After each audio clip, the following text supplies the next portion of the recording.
Once upon a time in the bustling town of Maplewood, there stood a cheerful little school called Bright Minds Academy. The school was known for its colorful walls, large playground, and most importantly, its enthusiastic students who loved to learn new things every day. One bright Monday morning, Ms. Linda, the third-grade teacher, walked into her classroom with a big smile on her face. She clapped her hands and announced, "Today, we are starting our journey into the world of multiplication tables. We will learn our tables from 1 to 10.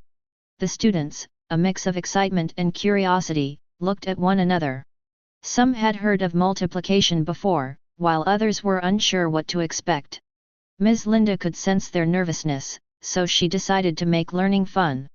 She started with the table of 1. "This is the easiest one.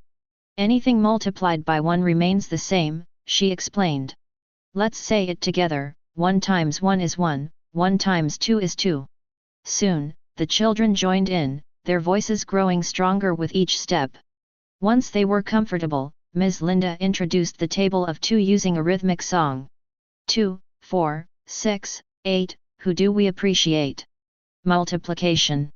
The children laughed and sang along, tapping their desks to the beat.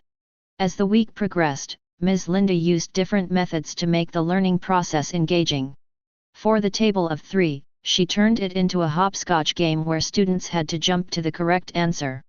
For the table of 4, they played a matching card game. The more they practiced, the more confident they became. By the middle of the week, some students, like Noah and Mia, had already memorized tables up to 5. But little Jake was struggling with the table of 6. "I keep forgetting what 6 times 7 is," he sighed. Ms. Linda knelt beside him and said, "It's okay, Jake. Learning takes time. Here's a trick, think of 6 times 5 first. That's 30. Then just add 6 more. What do you get? 36. Jake's face lit up as he realized the trick worked. The class continued practicing, and soon, Friday arrived. Ms. Linda had a surprise for them, a multiplication carnival. The classroom was transformed into different activity stations, a wheel of fortune with numbers, a puzzle corner, and even a small competition where students could win stickers for correctly answering multiplication questions.